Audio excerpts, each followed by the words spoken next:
Hello, good afternoon and welcome back to Aldershot for the second game of day 6 of the International Defence Rugby competition. I'm Kath Brazier and this is the last of the pool matches before we get to the business end of this tournament and the semi-finals and finals of course to come. Again, I am thankfully joined, because I know nothing about rugby really, by two military heavyweights in terms of rugby. I've got Erica Kiwi Mills on my right and John Wilding, of course, on my left, both players and coaches at times of their military careers. Welcome again. I know that you are now familiar voices, done more commentary than I have now, so you can definitely put that on the CV, guys. What a barnstorming game we had this morning. I say this morning, just earlier this afternoon. Yeah, what a game of rugby. On the back of two great games yesterday. And you've got to say that the Australians left it all out there. They fell at the last hurdle, but they've certainly gave everything they've got and left with their heads held high. Disappointed, but they couldn't have done any more. Whereas Fiji, yet again they played the game that they wanted to play. Sometimes with 13, sometimes with 14, but their physicality is a threat into this tournament, and whoever plays them in the next few rounds has got to come to terms with a plan to do that, because they probably are the most physical team. But they are, as Australia showed 12-0 at half-time, as France showed in the previous game 13-0 in the first half, you can get at them, but you've got to do it for 80 minutes. If you give them 5 minutes break, suddenly they're on top of you and it's hard to get out. Yeah, maybe that says more maybe about Fiji coming back in that second half, because for the last 10 minutes they were 2 players down as well.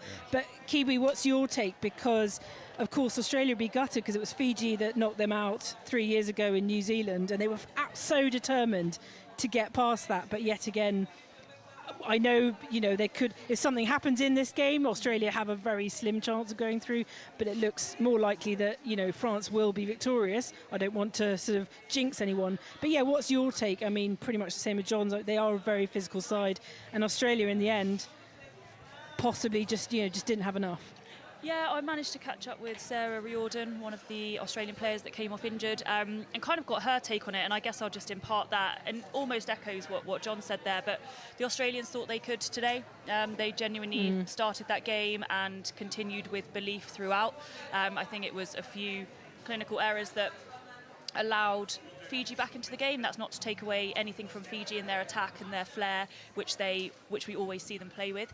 But I think what we saw really was the attrition of defending for such a long period of time against such a physical team.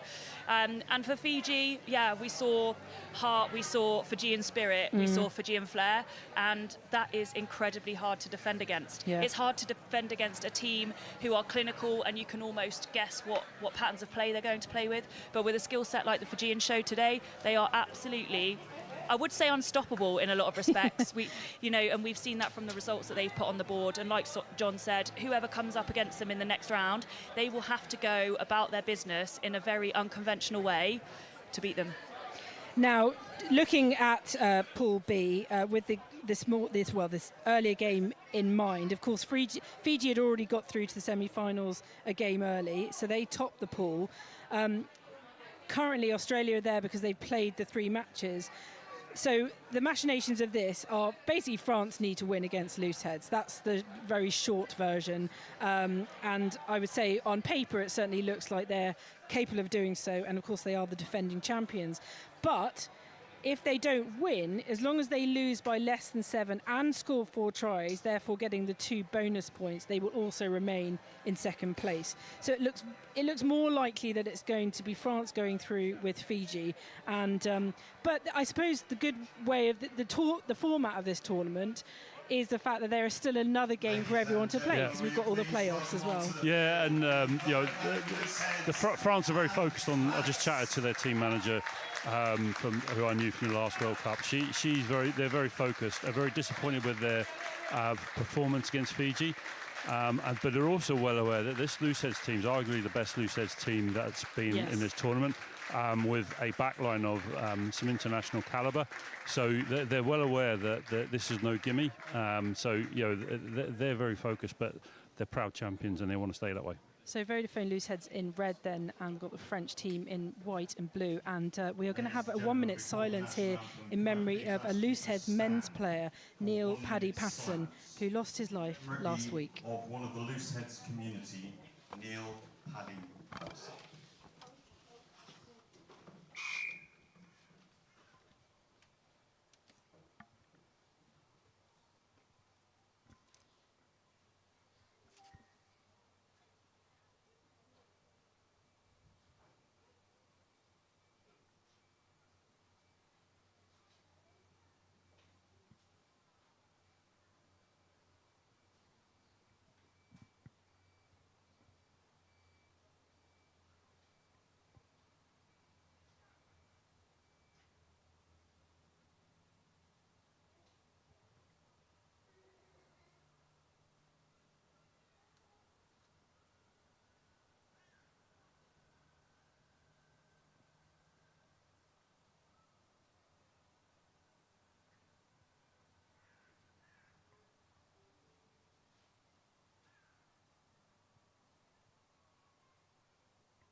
Ladies and gentlemen, please remain standing for the national anthem of France.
Thank you very much.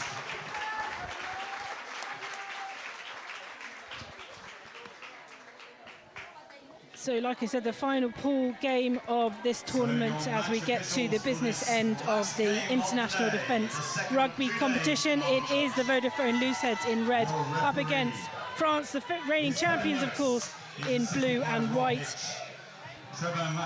We will quickly just go through the teams. France up first. Up front, we've got Marion Husson, Anel Souliard, and Audrey Poiquevez. And then in the second row, Fanny Seninge, Léa Morel. You've got Audrey Barou and Céline Mergier. At number 8, Colin de Andrade, and Jodie May Romero at scrum half. She's the captain. Melissa Bergeron, Cerise Moulin, and Adelaine Carrasquet on the wings. Chloe Bouton and Eloise Bouret in the centre. And at fullback, we've got Oceane Moisson. And that is the kickoff for France. We'll give you the Vodafone LooseHeadz team we can, but it is the LooseHeadz that will be kicking off. Kiwi and John are with me. Guys, you've seen these guys play. John, you were saying how different do Vodafone LooseHeadz look this time, especially up front?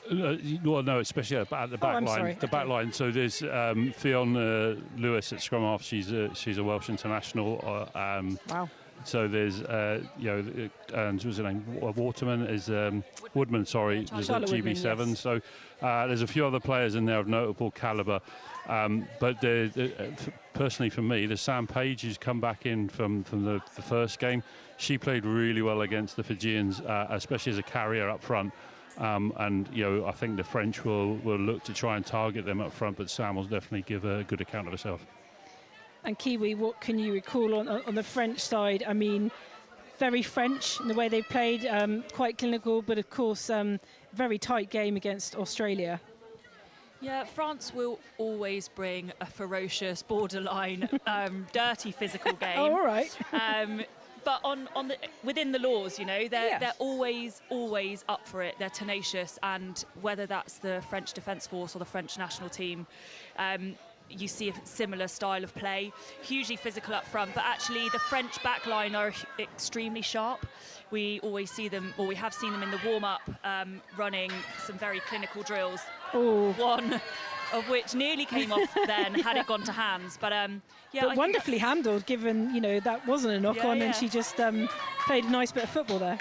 Yeah, and I think that's probably what we can see. I think they might recognise the physicality and maybe the oversize mismatch in the pack, so they might look to be playing a bit more of a wider game today. And how crucial is it, and it's a question for both of you, that Romero, the captain, is at scrum half, running the game there? That's typical France. Like for most other teams in the world, the 10 is the most important player in the decision. But in France, the number 9 is the undisputed king, or queen. So you look at the French national team. Dupont is there, Gaultier before, Sanzus in the women's team. You look at that. That's just France. So it's important, and they're the most important player on the pitch as far as France go. So France with some early possession. Haven't looked too clinical so far, but everyone has that first couple of minutes to just adjust to the game. I don't think the rain overnight and this morning will have made much difference, because that ground still looks pretty hard, doesn't it? Yeah, it's just probably freshened the colour of the grass up a little. What grass there is up a bit. I think it will make more difference to Richmond for the upcoming game, but okay.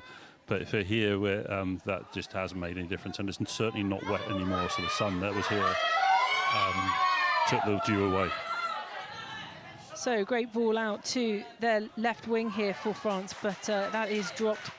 That is loose ball, and that will have gone forward. Sorry, go Key. That's right. I was going to say good scramble defence from the LooseHeadz there. There were good scramble defence from the LooseHeadz. We had 3 forwards and then the winger, and good work rate for them to get back and make that cover. But it's probably mismatches like that France will look to capitalise on. Yeah, and it's tricky for a team, an invitational team in defence. That's where your cohesiveness probably shows down. In attack, they'll naturally flow off each other, but in defence, it's quite. But to be fair to the French, they've cut them open a couple of times to get to the edge. They just need to be clinical to get there.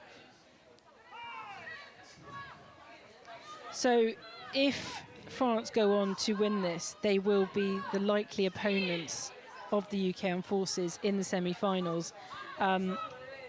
It's too early to be talking about that now. Anything could happen in this game, but do you think that out of Fiji and France, potentially the UCAF team might prefer France or not? So the correct answer is you've got to beat all of them anytime. So if you want to win it, you've got to beat both of them. But I think you would rather play France at the moment, having just seen what Fiji did to Australia. You'd rather keep that to the final, where you can beat them in a one-off game and get to the final. What you don't want to do is come up against them and come unstuck in the semis. But I think right now, actually, it'll be a challenge because France play the same way as a remarkably similar way to UCAF. I'm not saying they're exactly the same team. So actually, in terms of styles, it's going to be quite attritional. But if you play Fiji, it's attritional physically. So I think if you play them in the semis, Fiji in the semis, you've got to play the final afterwards, and that'd be hard. So yes, long way around to saying you're absolutely correct. They want to play France. A good line out then from the French Defence Forces as they barrel towards the line, and they've still got it in possession and showing the strength of their pack there, the French. And the captain Romero passes the ball out.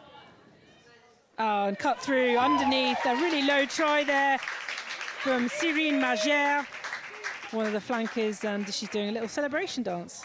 I really like the French, the way the French 10 puts her team around the park. I think her distribution is really good, and I think the way she attacks flat to the line and square up is actually one of the best 10s in the tournament. And you know, it's everything that's good from the French out wide goes through their 10, which is an obvious thing to say because it's the same for any team. But she actually is really good at that pass.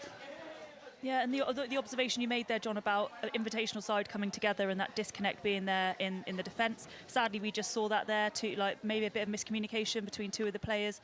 Great line from the French number 7, but equally, just soft shoulders because they're not necessarily got that connection and cohesion which the other teams will have in this competition. Yeah, and that's even more exacerbated by the trying to defend a driving maul, because that is all about knowing your jobs and having everyone having the same idea of what defence looks like. So a successful conversion for the French by Melissa Bergeron. Nearly Bergerac, that's how I'm reading that. But they are 7 points up to Vodafone LooseHeadz nothing at the point, and the LooseHeadz will kick off again.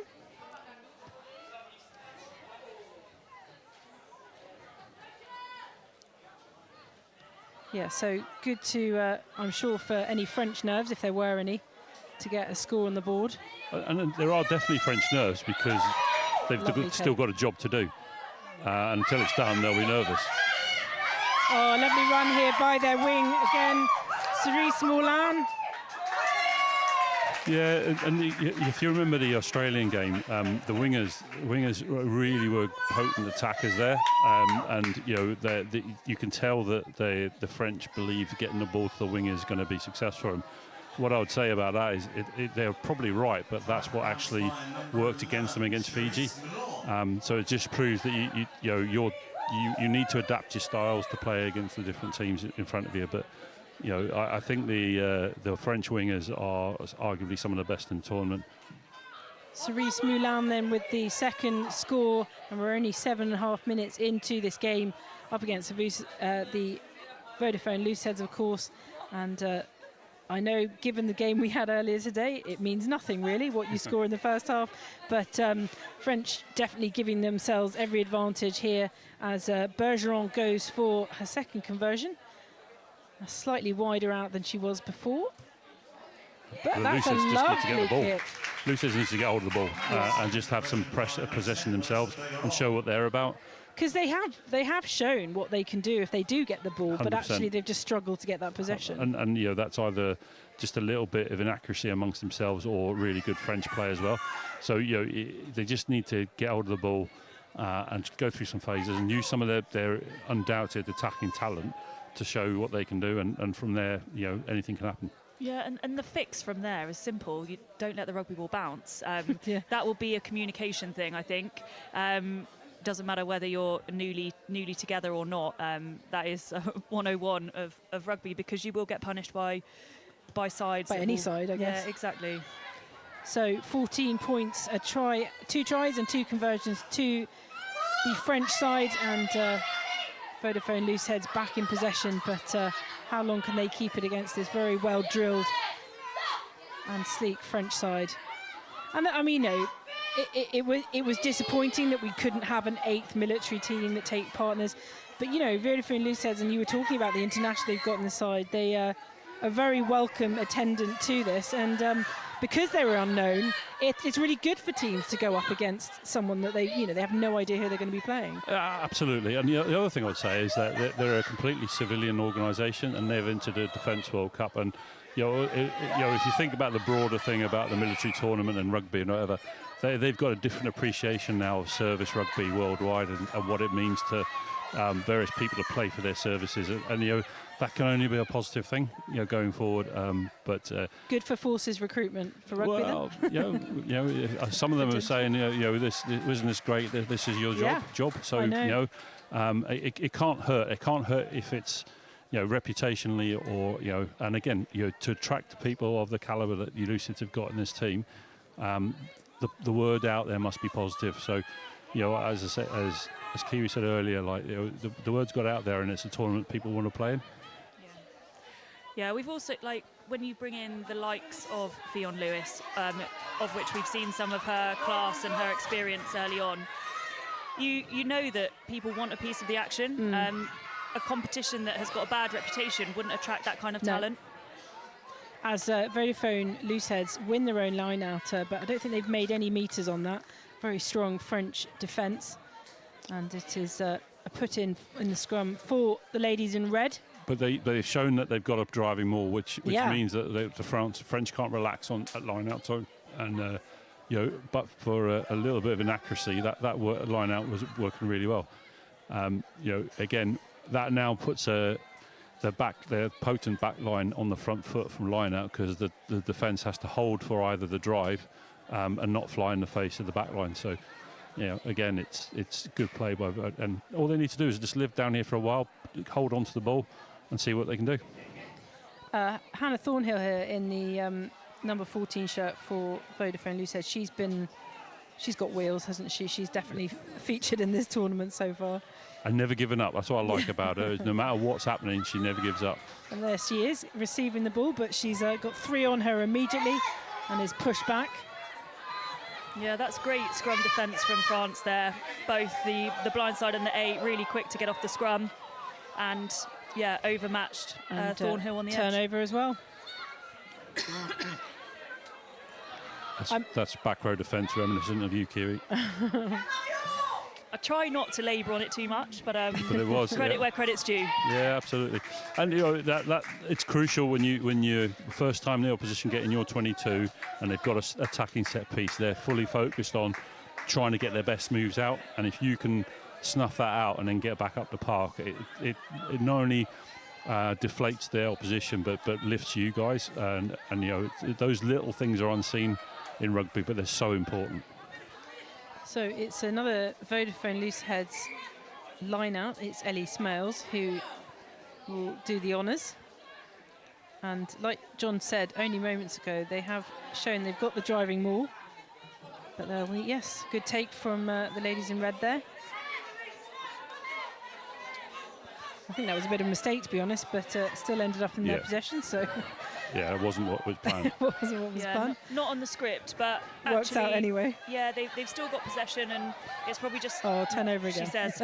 That's huge. Jinxing them, Kiwi. Don't worry, I still carry the curse of Kath from the inter-services, so I'm so nervous about what I say these days. But usually happens if I'm interviewing during games. Yeah, no, I don't want to labour on the fact that the LooseHeadz are like a newly put together outfit today with different combinations, but they will come unstuck in elements of the game like the line out, where you do rely quite heavily on it's quite a technical element to the game. Practice in terms of timing, and is it a jump lift, etc. So I'm not surprised we saw that there, which is good that they kept possession. They've clearly got the skills amongst the team. It would just be a little bit of refinement, I think, over the first few lineouts for them. So Melissa Bergeron kicking for touch there, and that's a great positional kick. So they will have the line out, and we saw how this ended in the first 5 minutes. So as rugby fans, which we all are, you have your favourite players that just play rugby the way you play. You'd like the game played. Yeah. For me, one of them's out there for France, and that's number 15. She just sees space where others see people, and she always beats the first defender. And some of the stuff she's doing now is actually class, and I know it's no coincidence she's given the scoring pass to a number of the French teams in this tournament, because she just opens up play. She was also she's a really good reader of the ball, because a couple of times it's bounced and she's just read it brilliantly and for someone who's probably taller than me, obviously most people are, but shorter of stature, she's for a fullback. She's been able to read the ball really well and made the meters for the French team. Absolutely, she does the nuts and bolts of what fullback is, and then adds the typical flair of the French game. Ocean Buisson is her name, number 15. She just beats the first defender. She's very strong. And I think it's just a player I enjoy watching. So the French then back near their try line. They already have 2, and they'll be looking to, I'm sure, score as many as possible. They just need to win this to get through to the semi-finals, but they'll want to stamp their authority on this game, and certainly as reigning champions. And what a game they had against Fiji. I mean, there have been some incredible games in this tournament. That's one of the standout ones. How tight was that? Yeah, and if you chatting to Agathe, who's the manager for France, they were really disappointed with how that game ended and how they fell away in the end. They give credit to Fiji, but they were 13-0 up and all over Fiji, and they opened the door and then Fiji kicked it down, and it's hard to come back from that. Credit to Fiji, but they've got a point to prove. Buisson again making herself known on this French side, and the referee has. Yeah, it is really simple structural play here. They've just got real patience, because there's not frantic run sideways. They're hitting the same pattern. If you look out, there's a flanker on the far side, there's a flanker this side, and there's a mini pod in here. You don't see their players bleep testing side to side, and it's very simple structure. Well orchestrated by the 9-10, and the moment they're just probing for weakness and having the patience. Something the Australians probably didn't show enough when they had the ball was that little bit of patience. But it's interesting here, they've gone straight for the tap. Yeah, France opting for the tap and trying to bulldoze it over the line. Still in possession, and they've definitely got space. A lovely try there, and I think third. That might be a penalty. Yeah, crossing. So she ran behind. Beg your pardon. No score. So you see that the person who had the ball, the 12, ran behind one of the players, preventing her being tackled. Bit of French dirty play there, Kiwi. Well, they've only got themselves to blame, haven't they? The ball has gone to LooseHeadz, so no try for the French. And sorry, am I getting you in hot water? No, I think I got myself in it, to be honest. Kiwi jumped in. Yeah. But no, I think crossing like that, obviously it's never intentional. And again, their number 12, I think it was. Yes. The way that she's played the game, she is very deceptive in the way that she shapes her body. It's quite hard to read defensively. But so yeah, she was unfortunate there. Chloé Bouton is the French 12 inside centre, and very close there with the try, but there was deemed to be crossing. So we are still 14 points to the French and 0 points to Vodafone LooseHeadz. The midfield runner there who ran under the post for France and just stopped scoring. When you've got someone who is a strong direct runner and physically the biggest person on the pitch, as Fiji showed with their 12, you've got to stop that threat. And you've got to find a way to stop that, because everything after that becomes easy. And if you can stop that at source, what have you got next? And that a lot of the French game is built around that runner being direct and attracting defenders or sucking them in physically. Going forward, should France the score remain, France and Fiji have both got a hard-running inside centre who or someone in midfield who has to be stopped, because from the back, off the back of that go forward and sucking in defenders. They play the rugby they play, so it's nothing so spectacular, but it's very, very effective. And you've got to have the mentality that you've got to get in there and stop them at source. Just a little drinks break here for the players. It is really muggy here today in Aldershot. We had very high heat yesterday, and obviously there has been some rain, but it hasn't got rid of that mugginess. So really important the players have this drinks break. I didn't give any credit to the referees or the officials list before the play started. So in the middle we have Kev Lewis, And on the lines, we have Rob Hitch and Trevor McIntosh. I don't know if that's McIntosh or Macintosh. It's got no A in it, so I'm going McIntosh. Yeah, I would, yeah. And we all know that I'm brilliant at reading names, so... Well, you've called him referee, not an umpire today. Oh, I as well. done? Yeah, exactly. Oh, God, I thought I got it wrong again. No. Oh, dear, yes. John likes to correct me on that. That's my cricket brain. I need to reprogram into rugby. So, yes, the officials. And we were mentioning their shirts earlier.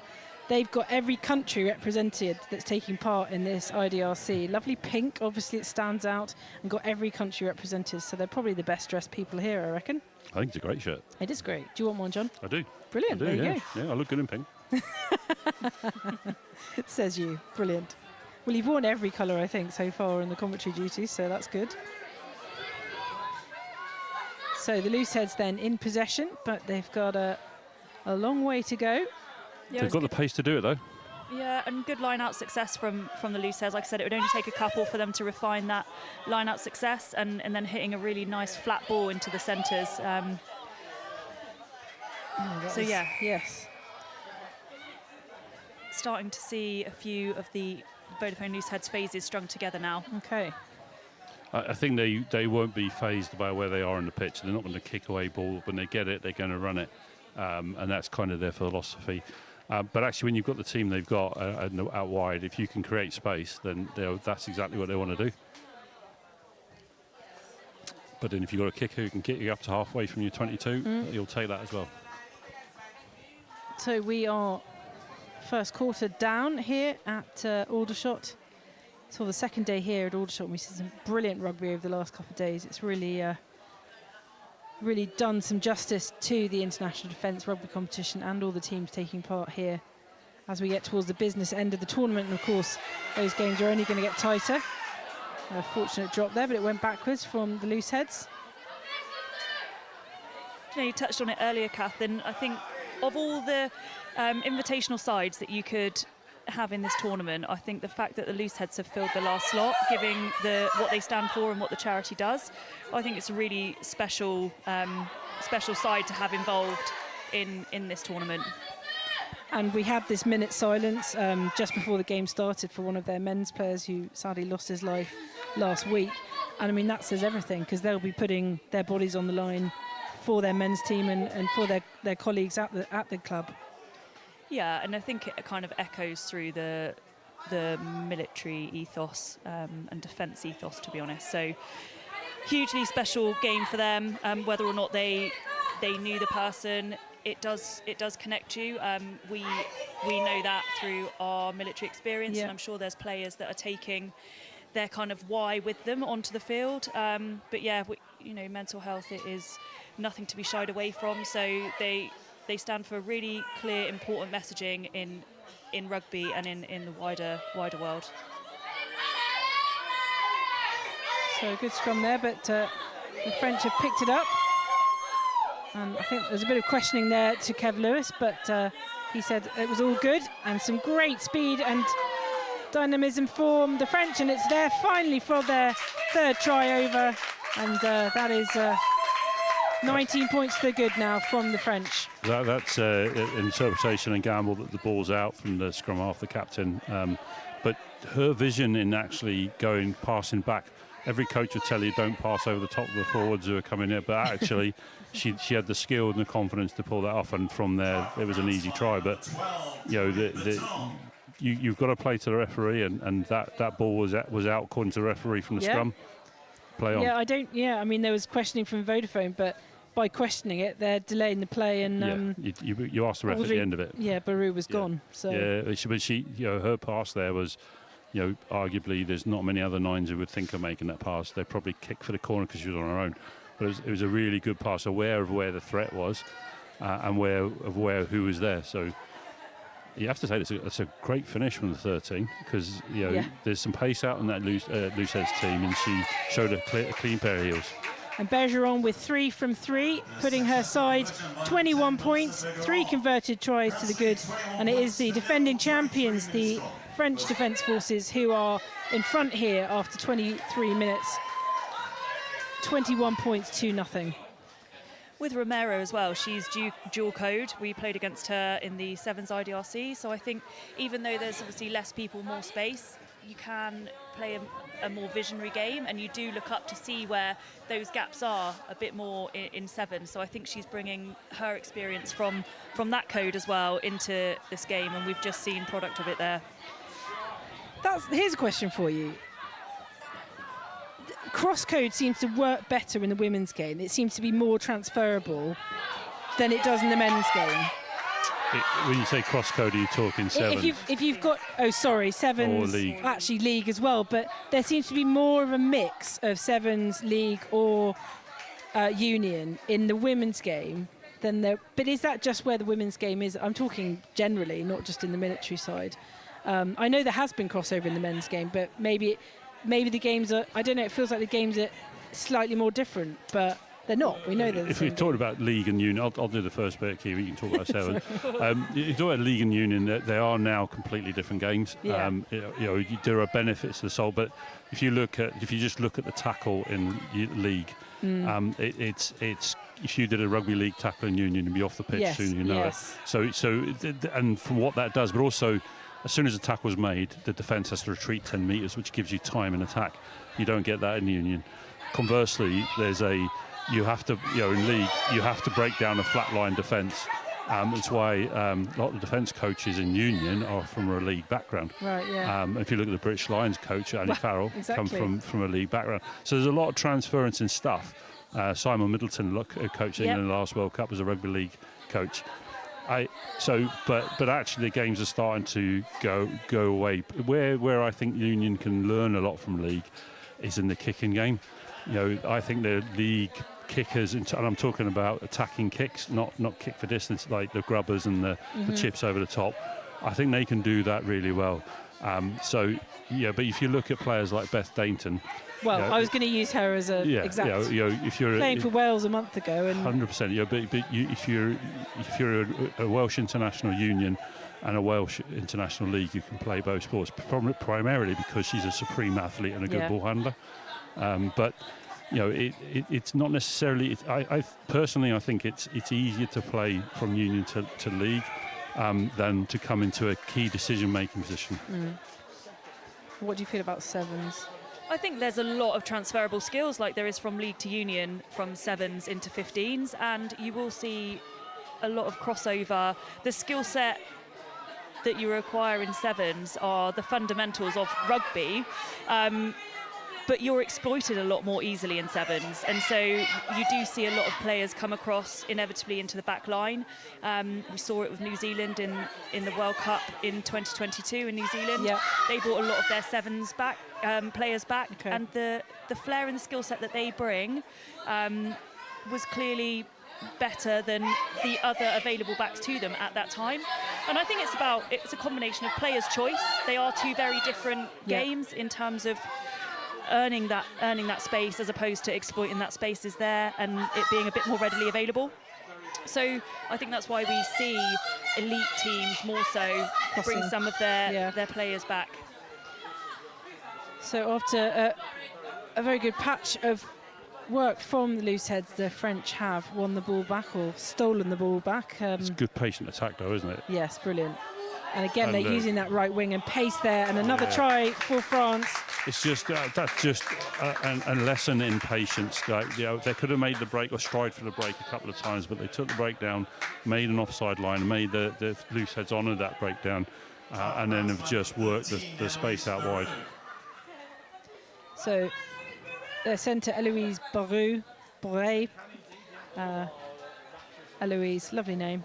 She is now on the score sheet, and that is 26 points to the good for the French. The French 10-12 combination is just running this game. If you look at that build up to that try, the 10 made a great break, got tackled, 9 played to 12, and 12 put the scoring pass away. The pair of them are playing rugby that is just hard for the Looseheads to get near at the moment. This will be the toughest conversion I think Bergeron has had, but she's proved herself so far, 3 out of 3. And the French 26 points ahead here at Aldershot. And that's the bonus point as well, isn't it? 4 tries. There you go, yeah. So Bergeron, oh, she's got the height. Hasn't quite got, well, I think she had the distance, but just slightly wide of the post there. But that is still 26 points, a healthy lead then for the French Defence Forces against Vodafone LooseHeadz. It'll be hard for the ladies in red to not have the heads down, but I think as they've shown throughout the tournament, they are not down and out ever. Yeah, their heads don't drop. They've shown that, and there's, which is winning respect of everyone who's played them, is their heads don't drop and they keep coming back at you. Had a lovely message from Raphael, I think going off the back of our conversation about Sevens, League and Union. That's the awesome thing about rugby. It takes all sizes and shapes. All you need is heart. And both sides, and all sides in fact, showing that in this tournament. And as an ex-second row forward, the other thing I like about Union is that there's a line out where tall people can jump, and there's a scrum where you can really push. Which I know will wind up my rugby league friends, but I. Oh, they're easy to wind up. No, it's a great game when you watch it play. But it's brilliant, yeah. It is a game for all shapes and sizes, and as Kiwi rightly said, it's player choice. Some people are drawn to one than the other, and fair play. And actually, after the IDRC finishes, of course, the final is at Gloucester on Wednesday, the 3rd of September. We go straight into Services Rugby League. There'll be 3 matches over 3 fixtures over about 3 weeks. And of course, we'll be bringing you those live, more details to follow. But we are fully concentrated on Rugby Union at the moment, and a lovely flat pass there to the centre, Makeda Lewis for Vodafone LooseHeadz, but the French have stolen it back, and this is a wonderful solo run from your favourite player. Yes, it's Ocean Buisson who will go over for the 4th try for the French.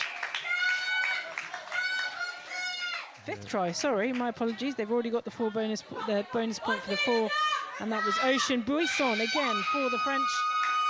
And they go 31 points ahead. It's a shame because there was a good pass from Fionn and a good pass from Jade Wong.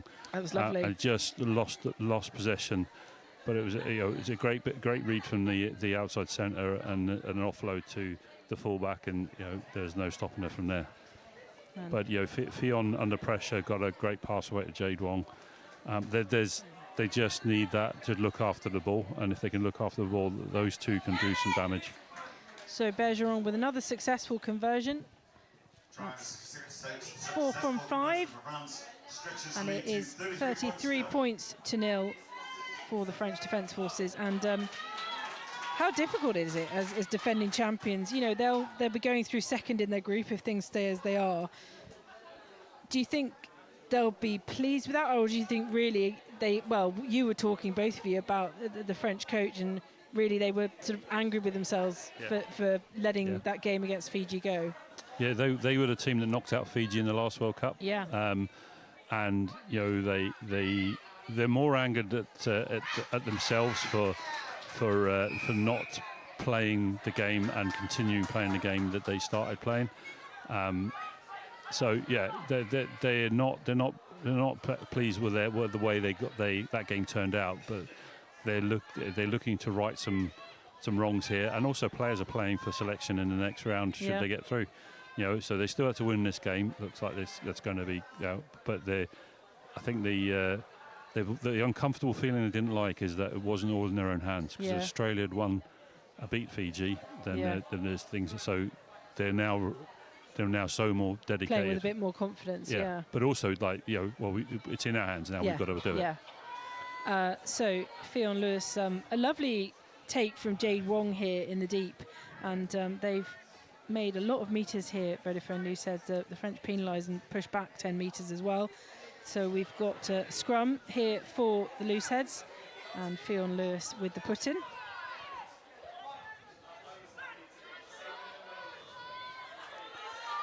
That's a better scrum from the LooseHeadz. It gives Fionn a good attacking platform. Oh, she's got a great line there. Yeah. She was very nearly away there, Fionn Lewis. And again, just look after the ball here, and you can stretch this French defence. They got the penalty, so it's free play. Jess Courtman there taking it into touch, but it's a Vodafone LooseHeadz penalty, and it's Lewis again with the quick ball. and they are within touching distance, and the Looseheads would love here to get another score. I think it's great that Fion's threatening the team. The problem with that is that there's no scrum half following up to clear the quick ball. So someone has to be ready for that. That's Fion's game. She's really good at that. I mean, she's a really good class for scrum half, but she's really good at the break. But if she goes and makes a break, someone's got to be ready to play that scrum half role, because the ball needs to come from there. Well, this will be the 10 minutes that the Vodafone Looseheads can make an impact, because we've had a yellow card for the French hooker, Aniel Souliard, and Looseheads are trying to make their impact on this game with a pushover try, but they haven't quite made it this time. But they are one player up against the French, and the ball's there in the mix. So probably another penalty. The French are losing their feet in there, and this is where also some of us forwards get a bit of white line fever, when actually we just need to be told where the space is. And if you look at the space here, a better pass would have made a better difference there. But it's just a bit of composure near the dry line that makes all the difference. Yeah, so I think Fionn Lewis is doing exactly the right thing, but perhaps she hasn't quite got the team around her, like you said, to follow up on it. I think for France as well, they've got to have half an eye on the next game. You can pretty much guarantee they're going to be playing UCAF. Lucy Nye is very quick off the mark, as very is similar Lewis. to Fionn Lewis, yeah. So you've got to be thinking now, what are my defensive patterns? Where are my players giving away penalties? Where am I getting cards? Because tactically, that is what Lucy and Jen Pearson will both bring in the next game, and you've got to be thinking about your try-line defence. So despite being ahead in this game, I think, there's some definite takeaways from France in this first half. Yeah, and also you can't give away under the posts. Some against pick and goes. You just can't flop over like that and give cards away. But Looseheads they're getting some possession now, but they just need a little bit of composure themselves, because they had the French under pressure there. Ooh, that's a good kick. That is a good kick. I mean, Looseheads had the chance to take that in field, but it has gone off just over the halfway line. So good territory there for the French. Yeah, but they've lost their thrower, so this is a backup thrower now. So I'm sure someone else fancies their chance. I was a mean thrower in a day. Mean in a good way. You can interpret that any way you like. But everyone thinks I never saw you play, John, so I don't know. Everyone thinks they can throw a ball in the line out until it comes to the game and do it for real under pressure. So just gone for the short ball there. Safe option for the French. Which works. Brilliant. It's very sensible, though. You throw to a non-jumping option, which means that you just throw into their head. Some great handling skills here from the French. It just looks really slick when they get it right. Buisson again with that turn of speed. Absolutely excellent. She's going to go all the way. Buisson for her second try. Wonderful scenes from the French. Yeah, an outstanding angle from there, but you have to say the midfield handling was phenomenal there. It was. And she's got such a turn of speed. Like she had 3 on her. Yeah, she's incredibly strong. Yeah. But when you watch this again, there's a play, I didn't get the number, but she looked to give it, pulled it back in, and it drew the defence right on her, and then she gave us an absolutely beautiful pass to the scorer. And it's that play under pressure, because all these passes are done under pressure. It's just there, just draw and give, and that killed the line speed. And look, it's a great finish. That's gas. Yeah, that's absolutely. Gas. Just constant gas, but you feel she could also change direction at any minute as well at speed. Absolutely, yeah. So the back three are really good. I have to say, I thought the Australian back three were outstanding in defence in the last game. And never really got the chance to go forward in this game, but they did against the Looseheads. They took their chance the other day. Throwing in the UCAF back three, there's some really good back threes here. Bergeron just sneaking that one over to hit 40 points before half time. It is 40 points to the good for the French, and very, very Looseheads still to score, but there have been some promising signs. And that's 6 tries to the good for the reigning champions. And we are just into the last 2 minutes here before half time. So I think the French coach will probably 5 minutes after half-time start ringing his changes. You know, you've got to think now that the job's done. If it's not done, then you don't deserve to be in the semi-final from a 40, you know, was it 40-0 half-time score? So you've got to start thinking that. But more importantly is what Kiwi said about, right, so let's use this as a we know who we're going to play in the next round. What do we need to do? What do we need to work on? And what do we need to show like that? Oh, lovely feed out to the left wing here. That's Cerise Moulin, who's already been over the whitewash, and that's going out to the other wing. It is Adeline Carrasquet for the French, and that's 7 tries in the first half. And it's just so smooth in that midfield, and I'm afraid the Looseheads just don't know what to do when that pace comes at them. Yeah, it's a great link up between the back three there. So the far winger, the number 14s, worked really hard to support that passage of play, and then ends up with the try. And good wingers will always go looking for work, and I think we've just seen that there from the number 14 for France. Yeah, I mean, both wings were both out on the left wing here, so Moulin started that move and ended up in Carrasquet's hands. And yeah, another very slick performance from the French as Bergeron lines up. She's only missed one so far this afternoon, and this is one of the easier ones, so I've completely jinxed her there.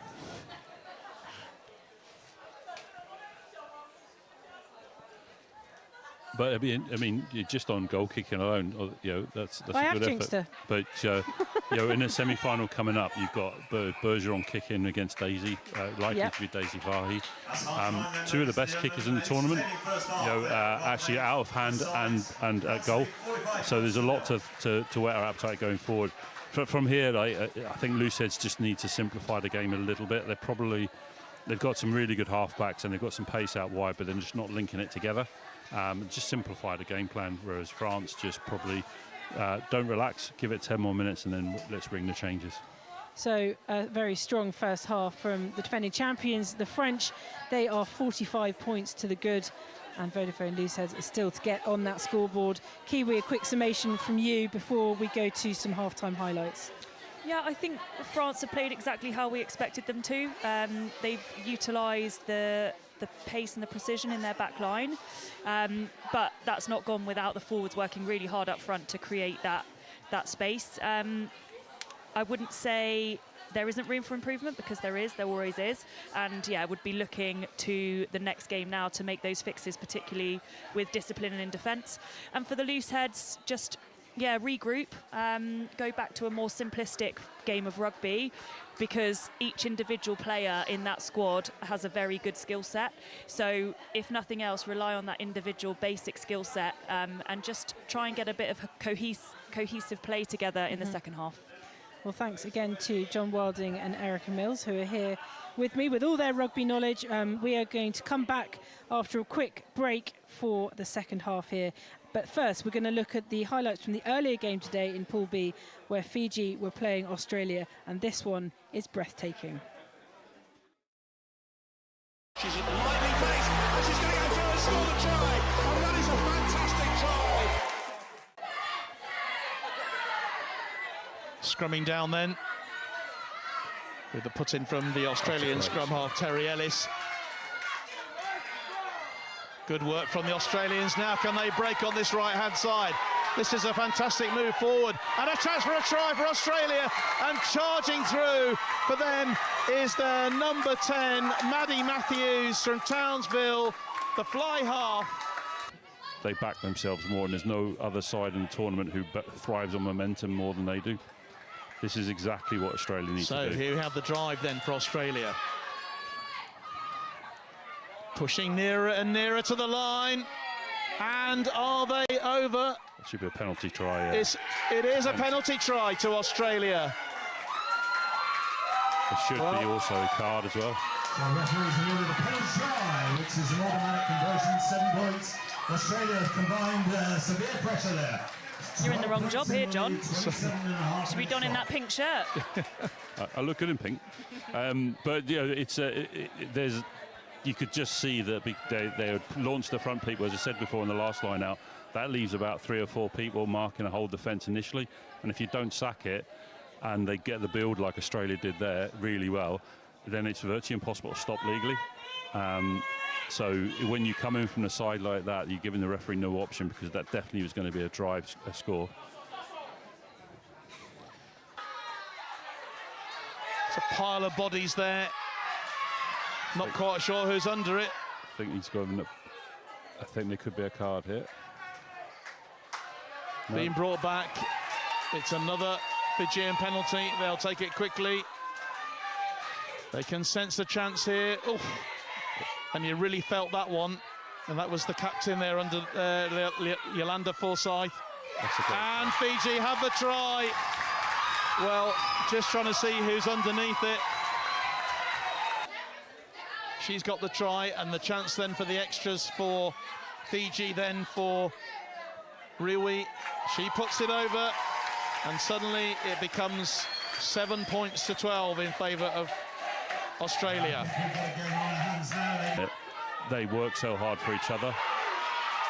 Well, that was a tired dropout, wasn't it? And a chance for Fiji to really hammer this home.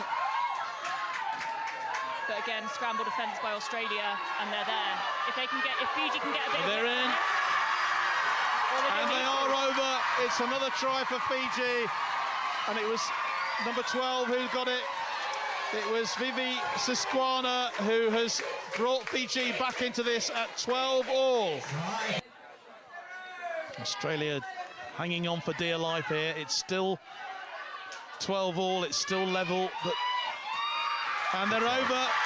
Fiji are over for a third try, and it is the number 17 who has got it. It makes it easy to go through the midfield, but I just think that when they started the second half, everything was direct, and they were getting so much success. So this will be the real test for the Australians now. Yeah, it's really important for Australia to maintain discipline here and just have a bit of patience in defence. There's only one try in it. That's nothing when you've still got another 15 minutes of the game. And here we go, turnover ball. Yeah, and that's it. You know, a couple of penalties, a couple of kicks to touch, a line out on the 22, and things can change. And Rob Drinkwater has made that change. He's brought on the player who we expected to come on, Sarah Riordan. And if anyone can score from this far out, it's going to be her. They need the points. They need them badly. Riordan's kick is brilliant, and it is over. 19 points to 15 then. The French team, of course, are now here. They're cheering Fiji on because they know a victory for Fiji here, or anything less than a 4-try victory for Australia, will give France a place in the semi-final before they've even started. And going over for the try for them is number 11, Mirani Salevu. And that is the 4th try for Fiji. It puts them 24-15 ahead. And that is a crucial score for Fiji. Yeah, that's probably the nail in the coffin there for the Australians. Fiji desperately trying to keep them out. That's the captain going in there. That was Forsyth. Another drive for the line from Fiji. Still have the chance. To Australia. There's Forsyth again. Knocked back. Oh my goodness me, this is brutal. They've got a penalty, have they? Yeah, they do have a penalty. Taken quickly. And it's over. Yeah, and she's deserved that. It's the scrum half who's got the try. It was Terry Ellis. Absolutely deserved that. And again, you know, I hope she won't mind me saying, probably the smallest person on the pitch took on the big Fijians and, you know, found a way under that. That's in the 80th minute. That's guts. That's incredible. Yeah, absolutely incredible guts really from 100%. The Australians.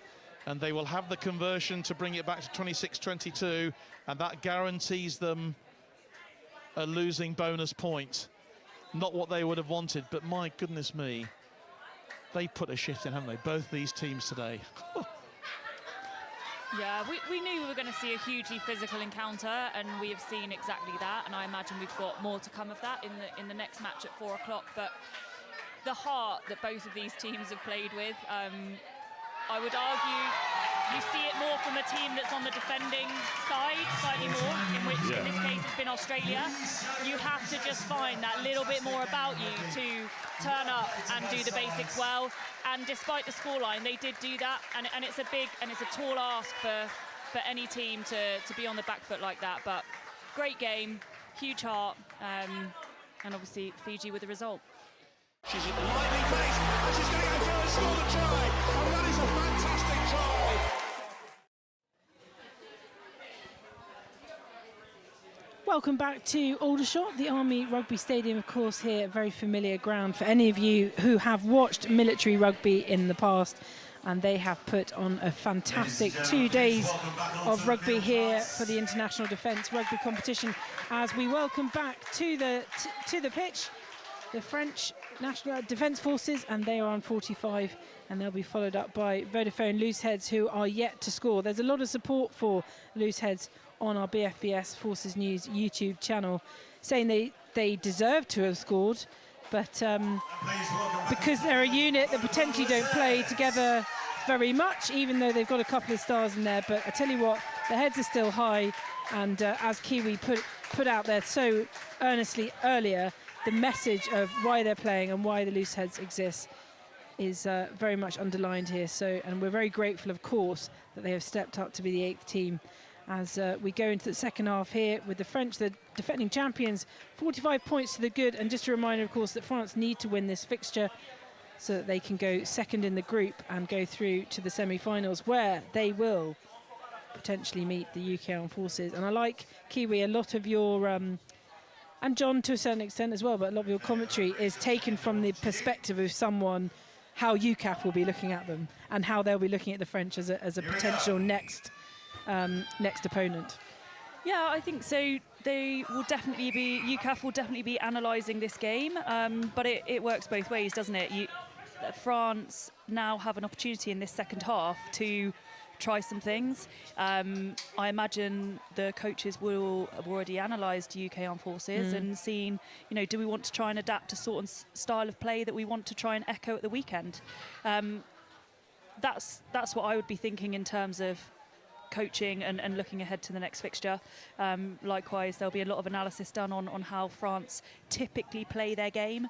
And now that most teams have had 3 games, we can see quite readily that the brand of rugby that each nation plays, and it makes it slightly easier to make selection and adjust your game plan, having seen teams play now. So we've had one quick change already in the French side. Adeline Lamoine has come on for... That's a yellow card replacement, because there's sorry. a scrum. The hooker went off. Apologies, so you need, so you need front row trained people for the scrum. So she's temporarily off for the person who's come on at hooker. I think so they've this is why I have rugby heavyweights with me on commentary. Right, So that's probably going to be reversed as soon as the hooker comes back on. Just and here's a Vodafone LooseHeadz with their early chance here in the second half. And will she have enough to barrel over? Yeah, it was Charlotte Woodman, who, of course, we've already mentioned. She's got international pedigree. Just knocked the ball on there. Oh, so unfortunate for the LooseHeadz, and it's back in the hands of that ever-reliable fullback for the French, Buisson. And very exciting moment there for the visitors, for the LooseHeadz. Just as I said that LooseHeadz wouldn't kick the ball out from there in 22, the French have run it back from behind their try line. Again, that's if they see the space, they're going to attack it no matter where it is. And again, should they be playing the semi-final against UCAF, you can't relax there. Having said that, what a break from Charlotte there. Yeah, Charlotte Woodman there really showing her pedigree, and she was so close, but she was just caught a metre or so from the line. And but it is a line out for the LooseHeadz. And perhaps they just caught the French there slightly unawares, as we just are only a minute or so into this second half. Kev Lewis then calling up And if we reflect on that attacking success from the Looseheads, it's a winger looking for work. And again, looking ahead to the weekend, UCAF have got wingers that do exactly that.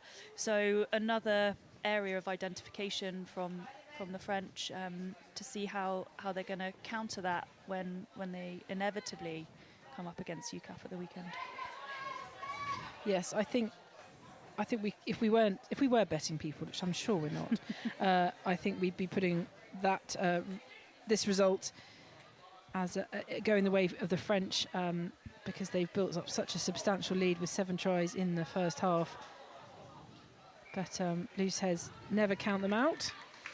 Yeah, so around the line out there, so this line out before, France showed a little bit of naivety around mauled defence, giving away another penalty. So there's an area there that UCAF would target, because their line-out drive is exceptional. France certainly have to work on that, but they've managed to halt the penalty thing now. But Looseheads have got a scrum here, which again is a prime attacking position. I would, if I was the number 8, I'd look to take on that winger at the right-hand side here, pick and go down the right-hand side.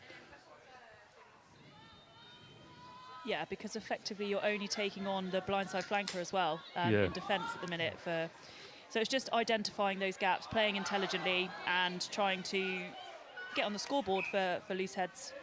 Yeah, what it also does is stretches the field of play to the maximum, which opens up the whole the rest of the field to attack in if it's unsuccessful. But again, it's when you've got Theon and Jade Wong at 9-10, I suppose you try and feed them at every opportunity.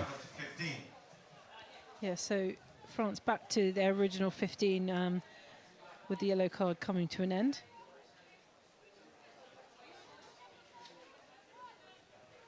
And interesting, Vodafone, I just spotted here on the left wing, we've got Amy Howard, who's come on for the Vodafone Looseheads here on the left wing. And I hate to judge a book by a cover, but she looks like she could definitely score a try on her own. Well, I think that both wingers can. Well, yes. So, I think what they need is to just be put into space. But it's interesting what they've gone pretty much flat line defence here for Looseheads. So France, what are you going to do from here? France have split the back line. They've promoted their 10 from the fullback. All options are on, but what are you going to do? So French scrum then. That's a great scrum from Looseheads. Yeah. Okay. But he scored it for France. Yeah, no, it may be because they walked around once they got the nudge. They didn't need to walk around. But it's so hard when you've got the nudge on and you feel it going that way not to follow it. But that is illegal. But it was a great nudge initially. So it looks like for the Looseheads that actually Charlotte Woodman's gone back to more full-back position with the injection of Amy Howard here on the left wing in the shirt number 21. But the French have it again. And we know that they have numbers in a position like this. That's a great run from their forward there, the back rower.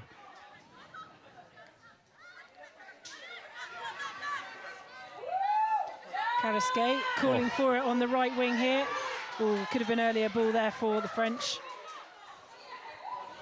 But they keep it safe, and it's Buisson again barreling through the defence. So much power for one person, yeah. But it's opened up, again, they're back into their structure here. Charlene Walter for the French there. Fanny Seninge taking it into contact.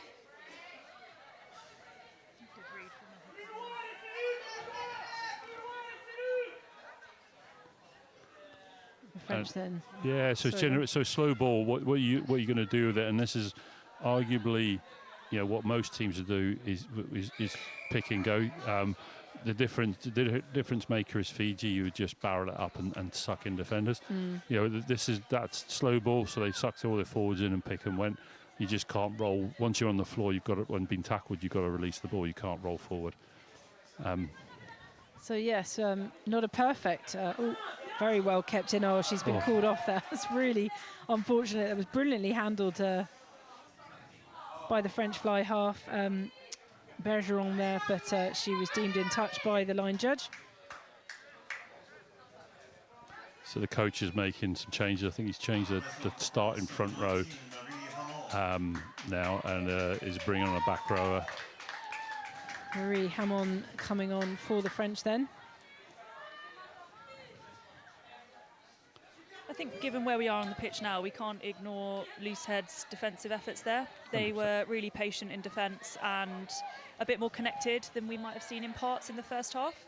So they've obviously, it's taken a little while, but it feels like their cohesion in defence is there. Absolutely, and I think it might coincide with moving Charlotte to 15 and her pace covering the gaps when they appear rather than trying to close them down out wide. So yeah, that may have come together at the same time. And we've got a change in the LooseHeadz lineup as well. Talisa Soko has come on in the number 18 shirt. For number 3. For number 3, which is Jen Dudson. So both coaches bringing the changes. As It's a great lineup. still 30 minutes to go here, 32 minutes to go here at Aldershot. And the heat has dissipated somewhat. Maybe it was just me, but it was very muggy earlier. Oh, It's just counter-attack ball here for LooseHeadz. What can you do? Because the French have all honey-potted around the breakdown. What can you do? Fionn Lewis that is a decides good to kick option. it forward. Brilliant into space. Oh, got this. Yeah, Hannah Thornhill, that speed. I mean, she was nearly on a... I think that's maybe what we didn't see in the last game. So Fiji in that position will move the ball into space, less about the kicking, more about the handling and using the strength of their handling skill set. Yeah, but it's still from LooseHeadz, it was a good chase. It probably needed one more player just to cut off the running lanes from the fullback. But it saves energy to get down there. This is brilliant from France. They brought the ball out, ball in hand. They're not kicked from there. 22. Most other teams would have kicked from there. Yep. They're really displaying their full skill set here this afternoon. It's back in Buisson's hands. Oh, Yeah, it's unfortunate for her. Yeah, it's the first time they kicked, but they actually brought it out by short range offloading, out, stay on your feet, beat the first person, offload. And that looks relatively easy, but that's not, because there's a lot of skill there, there's a lot of power, but there's also a lot of support lines directly behind the ball carrier, where most people run to the side, they don't run directly behind. And it shows a team that works really well, knows what they're doing in attack. 2 more changes for the French. Lise Alacastre, he's come on in the number 17 shirt, and Melanie Bousquet in the number 20 shirt. So if you look at the LooseHeadz here, if they did something around the front here, they're up against a little scrum half. Yeah. But But teams that set up like that, if you do something short around the front, you've got a big marauding forward up against the scrum half. Now, the last game when the Australian scrum half would tackle anything, you may come a cropper, and I know Lucy and Gemma would be the same, but there's opportunities there. I know they would have rung the changes anyway, but is there a sort of mindset as they're this far ahead that the French the fact that their captain Romero's come off, they want to make sure that they're well rested ahead of the next game? Yeah, there's definitely an element of that, but there's also a bit of competition for places. So if you come on and you put your hand up and you do everything better and faster, then everyone in training for the next couple of days has to show what they got. So I think there's an element of that. Look, you can look at it always, but the people who are perceived as bench players want to start. There's no player who wants to start a game on the bench. So if they take their chance and have a really good start, why wouldn't they? Chloe Bouton then for another try for the French, and she dots it down just in the middle of the post. So that'll be an easy one to convert. And they go, it's now 50 points to the good. They've reached their half century. Another cricket turn. Yeah, they've definitely come away from the structured pod play and attack. It's now run, beat the player, offload, run, stay on your feet, offload. So they can play either way, because at the beginning of the game they were playing, a 1-3-3-1 pattern across the pitch. They've now gone away from that because, whether that's a decision the players have made or the coaches have made, but either way, what it means in defence is you can't switch off. Not only have you got to watch and put the ball carrier down, you've got to mark the support runner. So they're showing they can play 2 different ways. Fairly simple there, one for Bergeron. 52 points to 0 for the French. And Kiwi as well, they're sort of, I mean, I know it's the French style of play and they are showing their full skill set here this afternoon.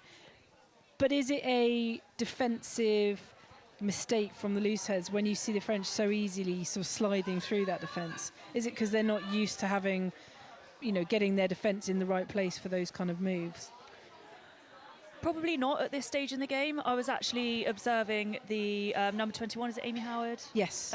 Yeah, since she's come on, she's worked really well, twice on this edge and once on the far edge, linking up with the 13. So defensively, I feel like they are far more advanced than they were in the first half. I don't think we can take or discredit France's attack. Like John said, they are now posing different attacking pictures. Which they haven't been doing so far, and so that will create doubt in the defence's mind. They appear to be very much on the same script in an attacking sense. Again, really hard to defend when you've got a cohesive unit that are presenting such variety in their attack. Yeah. Charlotte Woodman showing her strength there to pick up the ball, but the French have turned it over.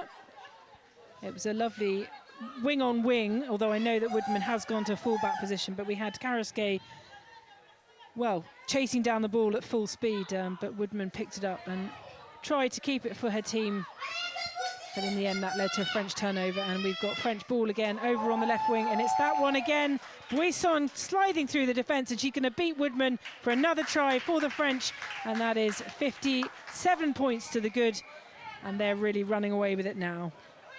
We touched on it earlier about the players coming across from different codes. We obviously know Charlotte Woodman played a lot of her rugby in New Zealand. She's come back to the UK. She's now playing her 15s in Gloucester and has been picked up for the GB7 squad and has had a run out with them. So she's very much one of those players that in sevens can and will stand out and has done previously. Put her in a game of 15s, then the space isn't automatically there for her to shine and to stand out naturally. It has to come from a full team effort in creating those spaces. Obviously we saw a brilliant line from her there, and we've seen individual areas of brilliance, but yeah, much harder to stand out, I think, when you're coming from sevens into 15s. Well, look, this is no discredit to Looseheads, but we haven't seen France, the full expansive France yet in the games that they've played, possibly because Australia and Fiji didn't allow them to do that. And I suppose now this is their chance to sort of show the full expanse and skill set that they have. Yeah, so pressure can inhibit or it can liberate. Yeah. And they were under pressure because they have to win this game. It's knockout rugby for them. But it's liberated France, especially with getting an early score. It's liberated them, and now they're playing. This is probably a game they're enjoying the most because they're just playing what they see. And they're doing everything. If you remember the last but one try, they exited out their half by just offloading and running. This last try they kicked out and forced Charlotte to take the ball on, but their kick chase was phenomenal. So they're showing that they can operate so many different ways. There's an error, but they're showing it so different ways, and this now becomes another challenge for them, is to not think it's too easy. We're going to score every time, and actually, the nuts and bolts, the basics. Games of rugby are won by the team that do the basics consistently at a higher level, longer than the opposition. That's all it is. It's you run, pass, catch, evade, tackle, kick.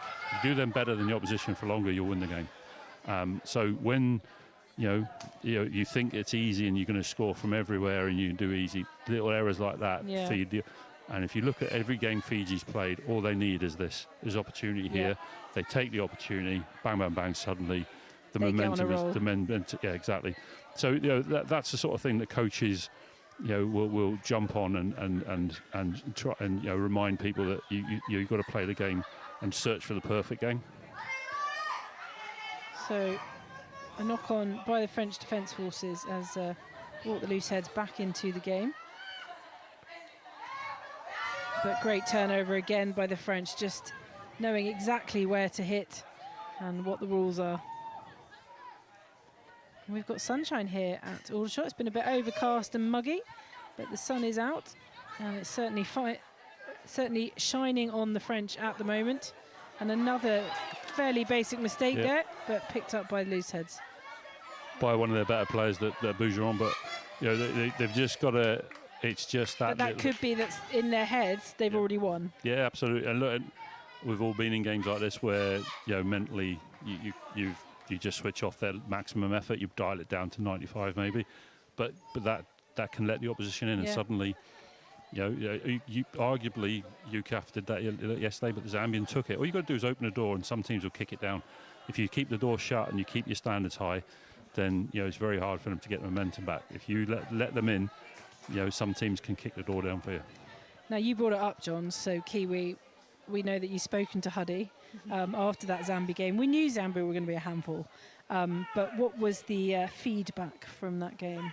I think overall. Happy with the performance.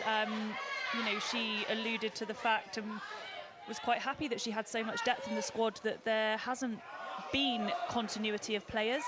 And the team have still come away with the results. So yesterday, like every rugby game, there are always areas to improve on. I think some players in the squad yesterday definitely put their hands up for contention for the semi-final selection. But also, the team was selected by not underestimating Zambia, even though at times I think UCAF maybe switched off, and Huddy would agree.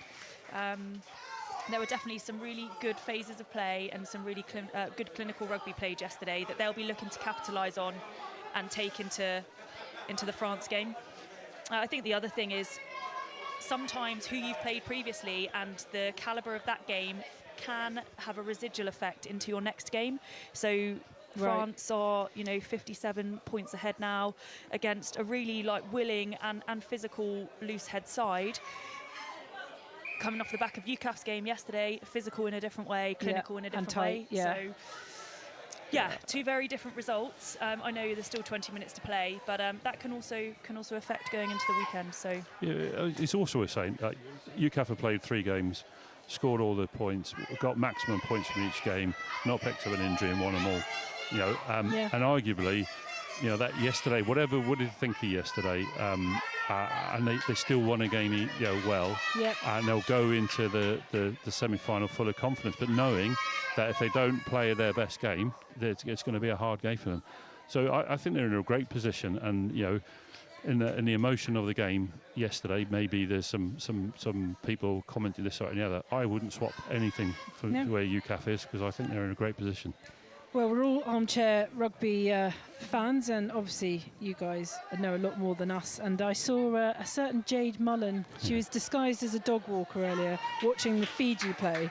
Yeah. So that's a nod to, her, not overconfidence at all, but, she's looking at a prospective final opponent. Jade Mullen doesn't get overconfident. I had a good chat with her just that side. She was walking a dog on for the burger van.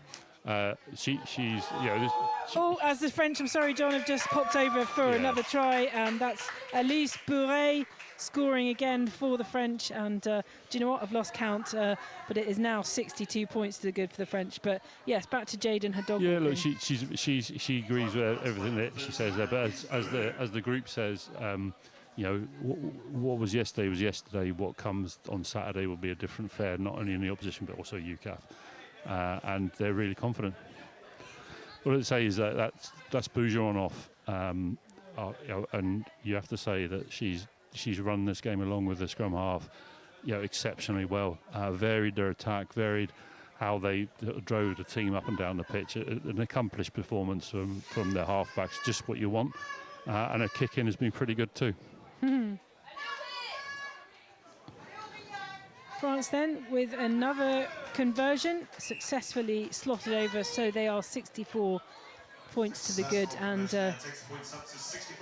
this must be exhausting for the LooseHeadz, but they know why they're here, and really we couldn't have done this tournament without them, so it's been brilliant. Yeah, and they've added a great deal to this, but also for these players it's the beginning of their season. And this is some hard game of 15-a-side rugby when there's probably not a lot else 15-a-side rugby going on at the moment.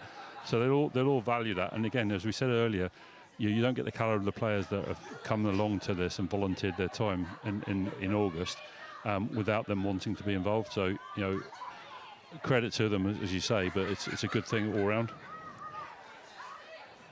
I think it would, sorry, Kath, it would just be nice to see LooseHeadz now with some attacking play. We've seen some really exciting bursts of attack from them. So yeah, just to get a bit of continuity, keep the ball in hand and work their way up the pitch to then hopefully exploit what skills that they do have. That would be nice to see in the remainder of the game. Yeah. Well, they did score, didn't they, against Australia. The score was 81-7, granted, but they scored two of the best tries of the tournament against Fiji. Against Fiji, they did. You're absolutely right. So they've definitely got a score in them, but that line out not going their way. And Kevin Lewis there in the middle, giving the ball to the French.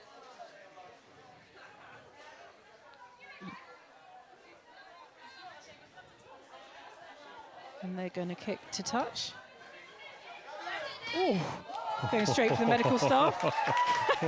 Don't know if we caught that one on camera, but that was superb. Water saves medical.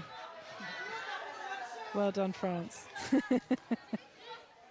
So the French have emptied the bench. This is their chance to stamp a claim for the semi-final spot. And you know, because that's uncontested there, that not straight throw doesn't matter. Right. And you know, drop the ball. Yeah, so they're threatening, but they're just lacking the accuracy they had in the first half. Yeah, Loan Métrois there, who's come on as a replacement and got shirt number 21 on, and she nearly sliced through butter there, but fumbled the ball unfortunately for France. So LooseHeadz will have the put in at scrum, and they're bringing on replacements as well. We've got Abigail Jackson, Amy Battle and Lauren Roberts coming on for the LooseHeadz. They're emptying their bench as well.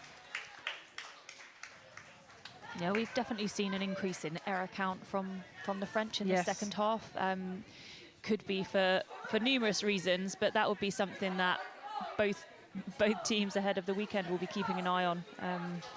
Where those errors are coming, how France can rectify those, is it personnel changes, etc. But yeah, not necessarily what we've seen of France in second half of games up until now. That's a good scrum there from LooseHeadz, and they will have another put in. 64 points to nothing here at Aldershot. The French certainly in command, although their standards have slipped a little in the second half, but they can be forgiven because, well, they are definitely into the semi-finals, and it's very likely that they will be facing the UK Armed Forces when we get to Richmond on Saturday. And remind, of course, that the finals will be in Gloucester on Wednesday, the 3rd of September. All of those will be live on the BFBS Forces News YouTube channel. Sorry, John, go on. No, it's just a shame that Fionn knows that as well. It's a great opportunity to tap and go, but you've got to do it in front of the referee. You can't do it behind his back. They say that every game brief they do. So, you know, it's a shame because there's probably their best chance of breaking this French defence. She's always too quick for herself. Yeah, well, yeah. It's just a shame, but it's interesting that the French scrum is even with the changes to LooseHeadz, they're not as dominant as they were in the first half. Okay. You know, I thought their scrum would actually work well against the replacement LooseHeadz, but credit to the LooseHeadz that they're sticking in the fight in the scrum.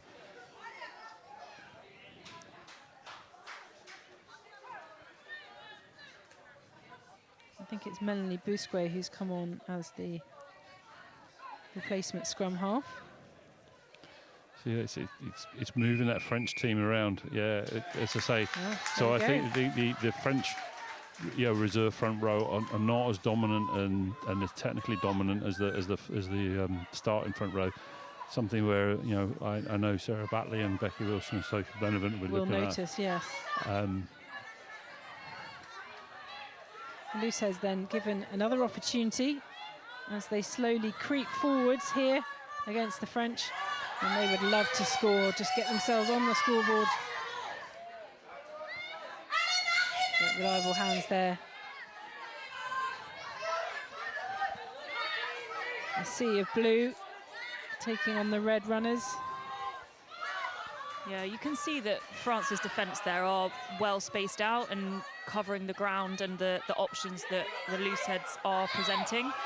Also, yeah, really good read from them at the base of the ruck.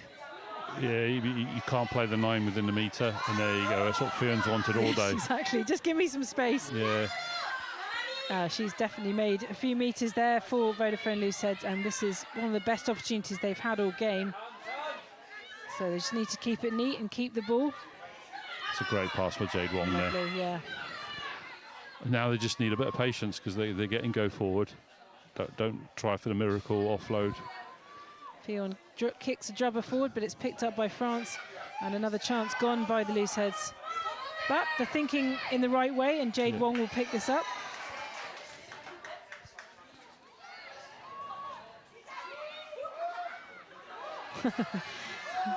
Nice try. Looseheads again, still in possession.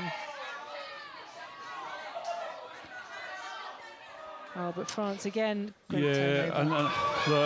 That's so great. that carry there from the loose head was so sideways, and although it looked impressive, all it did was run away from a support, which meant that when she got tackled, there's no support there to protect the ball, and it made the turnover easy. I think the French paid for it in the end, but it just that's the difference between running direct or running sideways. Well, we saw that in the Tonga game, didn't we, John? Where, they weren't making any metres. Let's talk about Tonga and the improvement they've made. Well, I remember saying when they played UCAF, where we watched with Kiwi down at Isha, that they'd be better for a performance. I didn't see it in the second game, but the third game, something else.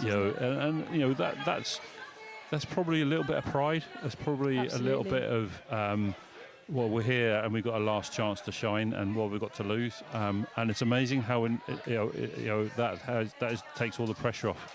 Yeah. When they got and a little bit, suffered all those injuries as well. Yeah. Well, when you get a little bit of success and you show that plan is working, you can stick to it and make it work. You have to credit the Irish, though, because they withstood an onslaught.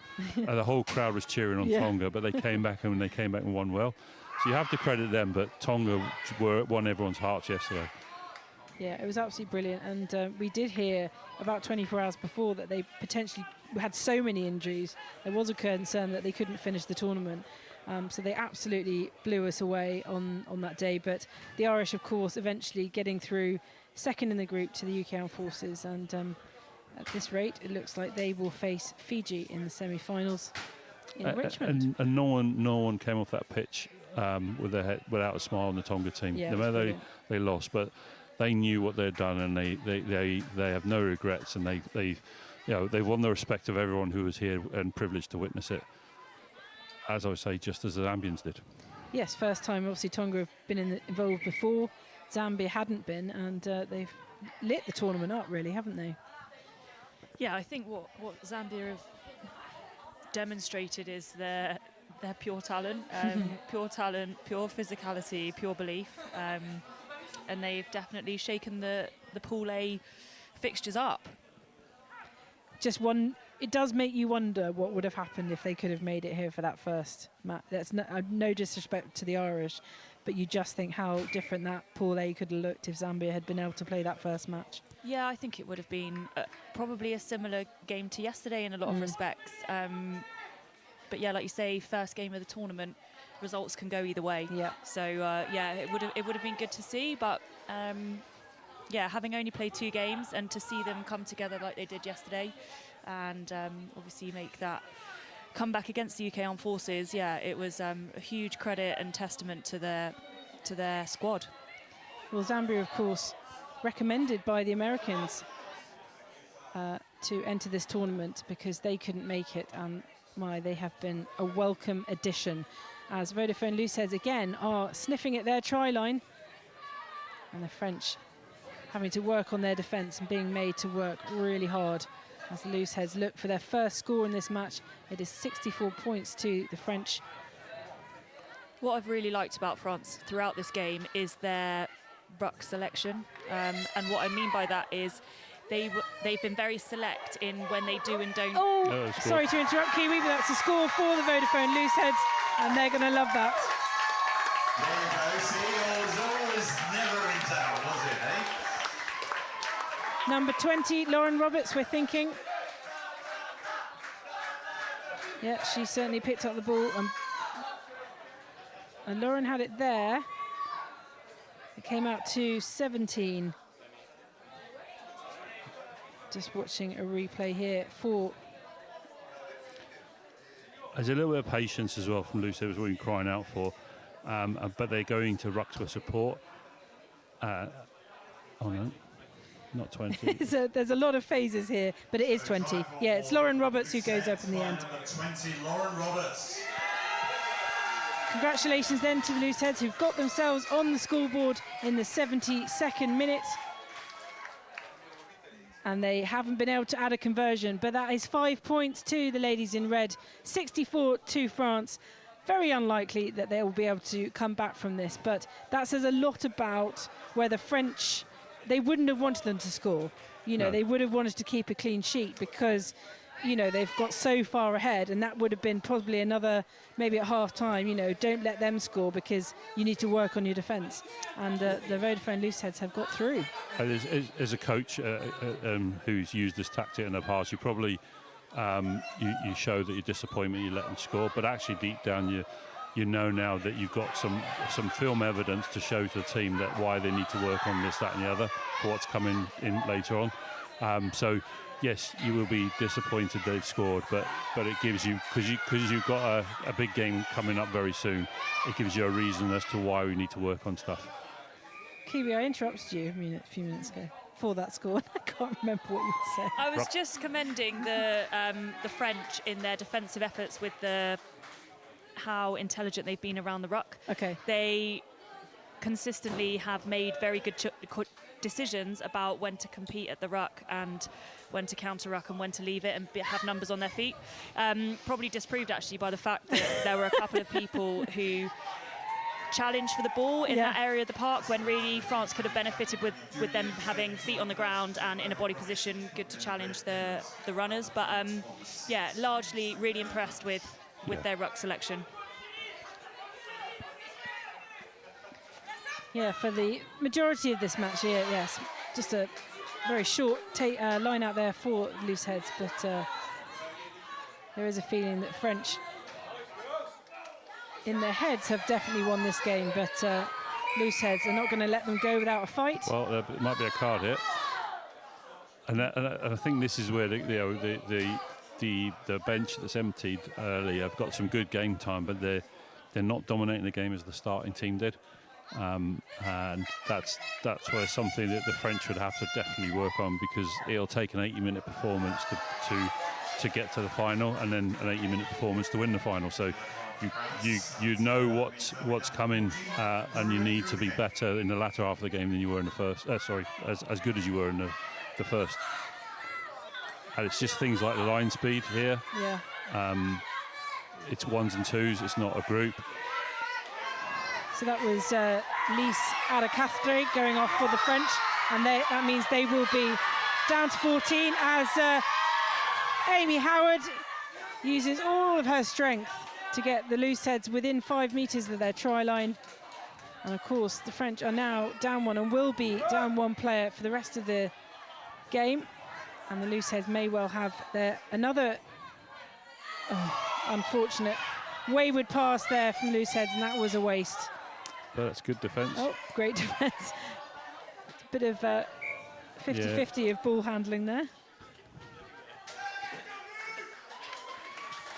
Yeah, that's a great break by LooseHeadz there. A lot of that was because the French were expecting that to be kicked, and they put 5 to 6 people in the backfield, and then the French tapped and went. Suddenly, there was an easy edge to find, and they found it. Didn't they find it well?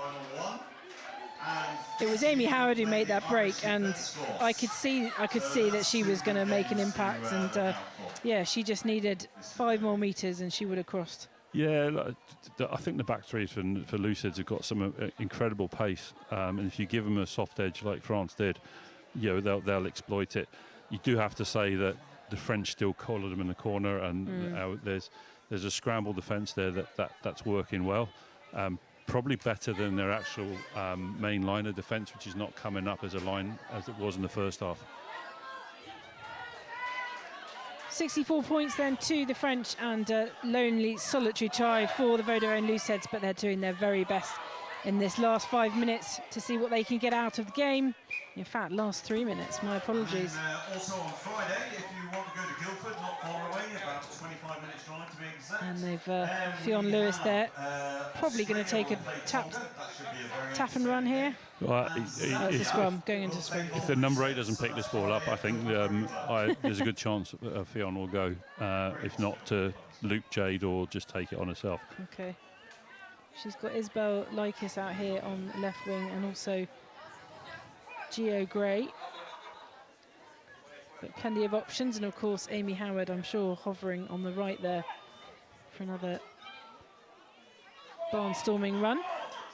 Fionn Lewis then feeds the ball out, and there's Amy Howard again, but she's taken down by the French. She stood up again. Yeah, she can't do that. She got called. Watch out for the French here. Right, can they... this to me is like a classic French try from in the deep. If they went on to score a try, I mean, I'm presuming. Very presumptuous of me, I do apologise.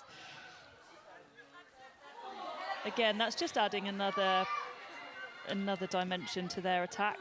We haven't seen them with a consistent go-to here, especially in this part of the pitch. So looking at their exit, sometimes they're going to go for a quick tap, sometimes they're going to kick for territory. It just keeps the opposition guessing, and again they're just using this the remaining time now to showcase. So that was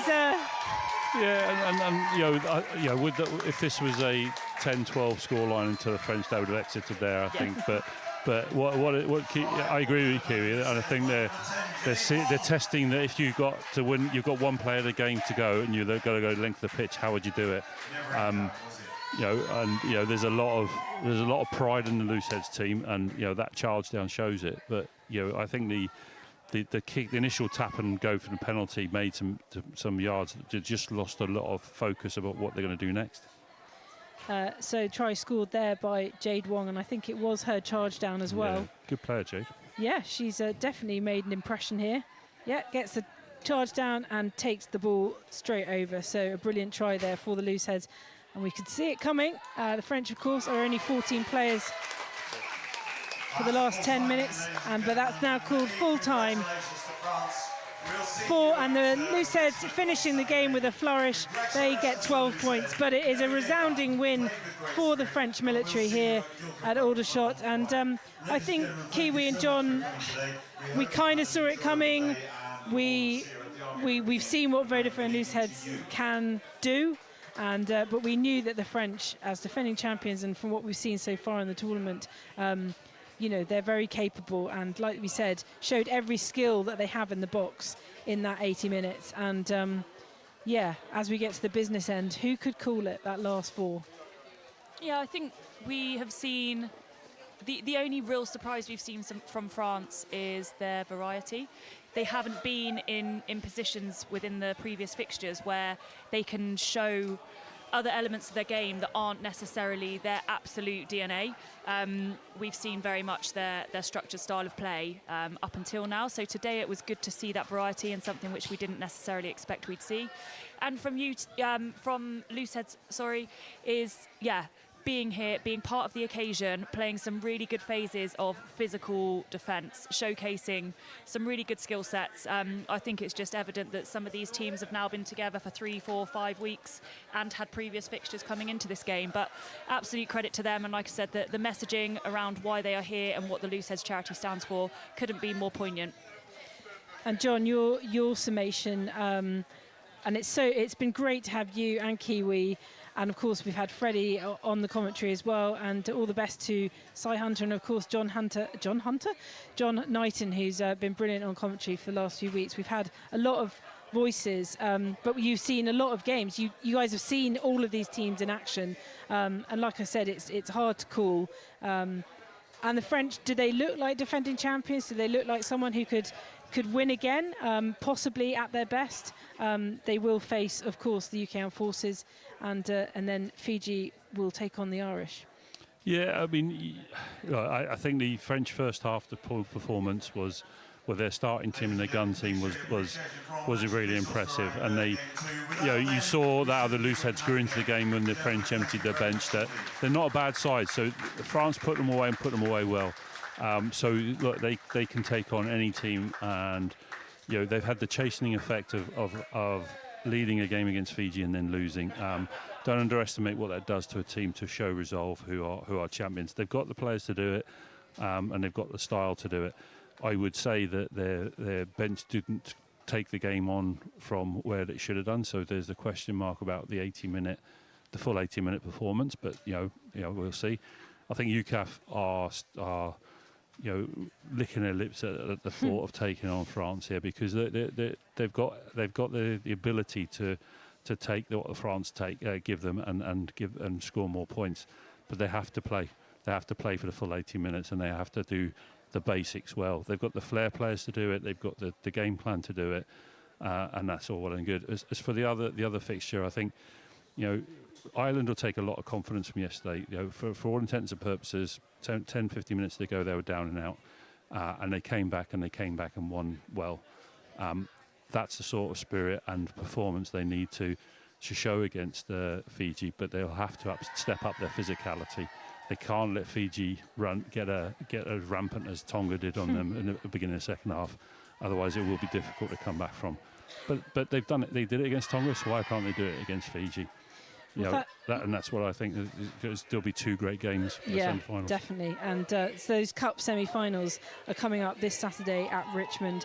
It will be the UK Armed Forces against France in the first match, and then we will have Fiji up against the Irish Defence Forces. That's on Saturday, and those games will be live on the BFBS Forces News channel. But anyone who's been addicted and become addicted to the International Defence Rugby competition, do come down to Guildford on Friday. The lineup will be Zambia versus Looseheads and Australia versus Tonga.